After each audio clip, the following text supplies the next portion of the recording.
Ladies and gentlemen, welcome back to the CSTV. I'm your host, Kathleen Igaltoto, Madam CS, and this is The Striker.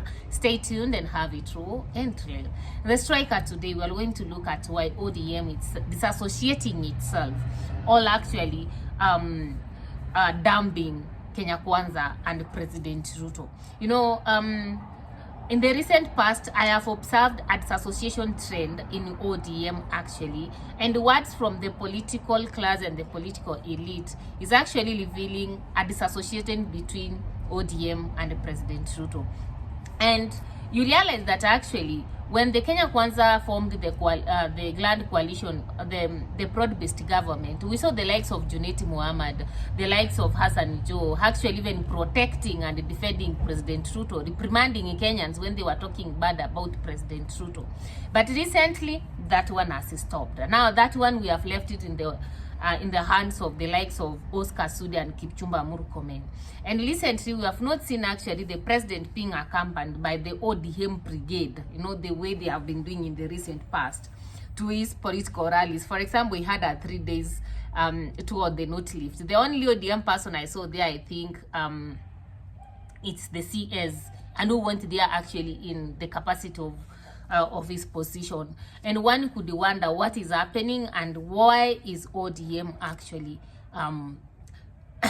dumping President Ruto. So that's what I want us to discuss in this analysis. If you are new to this channel, welcome home, karibu nyumbani. Remember to subscribe, like, share and comment on our videos. Turn on the notification bell so that the next time we're uploading a video, YouTube will automatically notify you. If you are a returning subscriber, thank you so much for tuning in. Remember to like, share and comment on our videos. And tell us on the next theme that we're supposed to do what? To analyze. Now, ladies and gentlemen, allow me to dive in. If there's something that is actually happening in this country, I think everybody wants to disassociate with President Ruto. Yesterday, we saw CS Muturi actually coming out and giving a panga that actually we need to be told what's happening with the abductions in this country. That was not a normal press statement. The truth is that CS Muturi is on his way out of the government. Now, there's this another actor in the government, ODM, who the recent trends are actually pointing out to ODM disassociating itself from President Ruto. And that's why, this is why I feel they are associating themselves. Number one, President Ruto has attended 2 international events. One, he was in Uganda and he was in Ghana. And in all these events, they were the best platforms where Raila Amolo Odinga could have campaigned. And actually, I just felt like, this was an opportunity to be grabbed. And President Ruto could have gone with Raila in Ghana and go with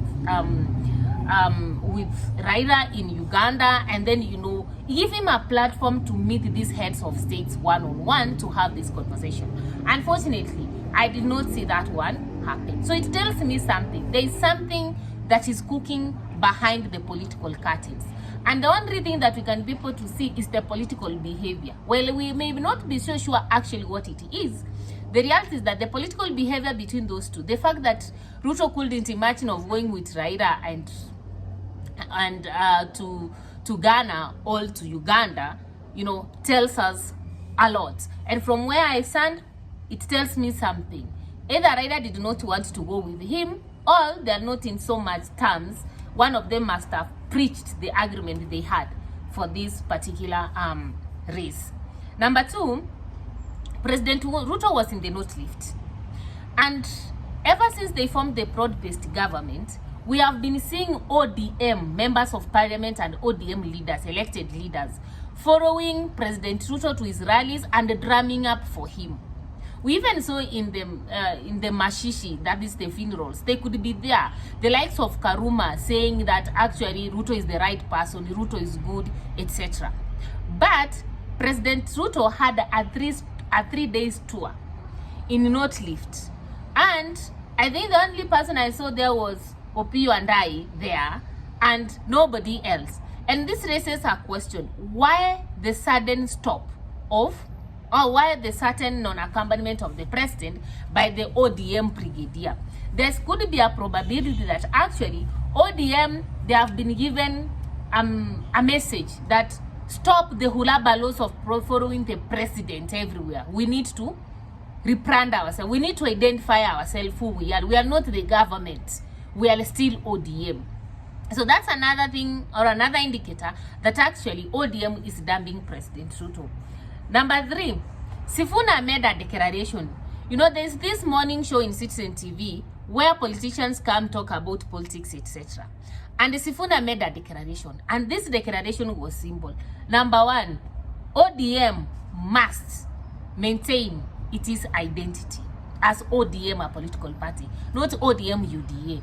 Number 2, come 2027, ODM must front or must present a presidential candidate. So literally what Sifuna was telling us, number 1, ODM is not going to support President Ruto for re-election, because if they support President Ruto for re-election, they could have not then presented their own candidate. And literally what Sifuna was telling us, you know what, in 2027 sisi hatuyuko na President Ruto.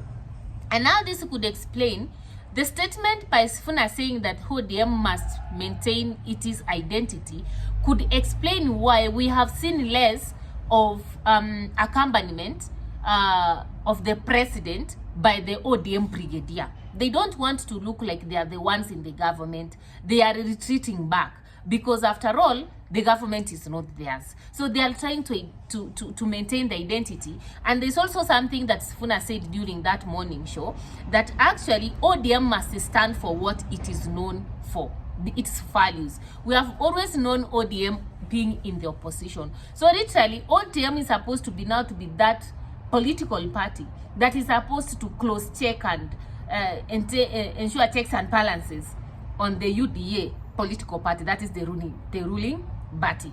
So because of that, because of the statement that Sifuna said, I also believe that ODM is dumping President Ruto. Number 4, it is the statement by the ODM secretariats. You know, the top organ in ODM, they also came out and they had a presser, and they did say that actually ODM is going to present a candidate. Meaning, what Sifuna said in the morning show was not his thing, actually. Was not his opinion, was not his ideas. He said it with relation to what the party stands for. And they even said, we have very clear instructions from Raila, who is the party leader, that actually ODM must maintain its identity and it must present a candidate for 2027 presidential position. And one could wonder, why is ODM dumping the president? Number 1, I just feel it's because Ruto's unpopularity. You know, the unpopularity of Ruto and ODM associating itself with Ruto, it is killing ODM and the image of Raila Amolo Odinga in the country. You know, for the first time in history, people have started questioning Raila's political character and what he stands for. For the first time, ever since he entered into this broad-based government. So you can imagine the damage that association of ODM and the UDA has caused President Baba. To an extent that Kenyans are praying that he doesn't win the AU chairmanship. And even the president was worried. You people, you are not vying for this position. You are not competing with him. Why could you wish one of our own to be defeated at the AU? So ODM has realized that their association with UDA and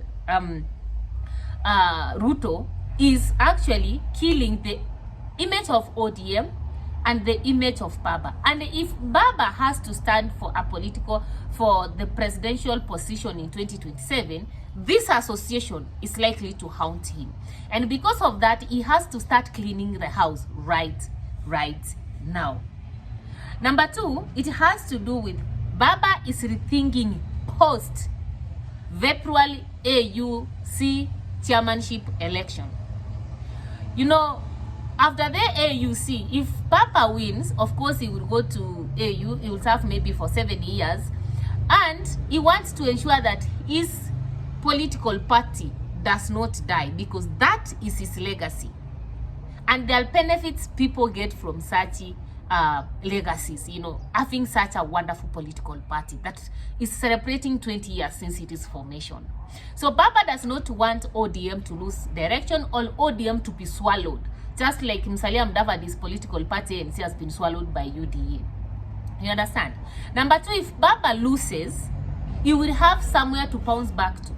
somewhere to bounce back to number 1 in terms of you can have an opportunity to fight for the presidency. Number 2, you could have cleaned this name and this image that already the association is killing. So I'm meant to understand that Baba is looking at, let me not celebrate this short-lived association with UDA and then ruin my political career and the image that I have built forever. And because of that, Baba actually is disassociating himself and his ODM party from where? From UDA. And finally, it has to do with the current wave of killings and abductions. Raila is one of the people who fought for freedom and democracy, political freedom and democracy in this country. They are the people who knows actually what it feels to be under torture chambers during that time of Nyayo torture chambers.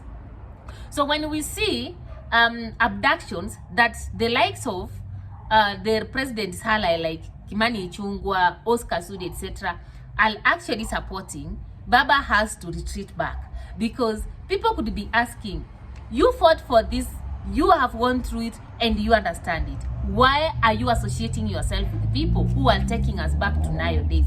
If you are very careful in the political corridors all over the social media, people have started saying we are back to Moi era, we are back to Nyayo era at the time of Nyayo torture chambers, etc. So I think that has hit ODM and Baba differently, and because of that they are making their way out. My opinion though. What's your opinion? Let me get it in the comment section below. Remember to subscribe, like, share, and comment in our video. And see you next time. Bye-bye.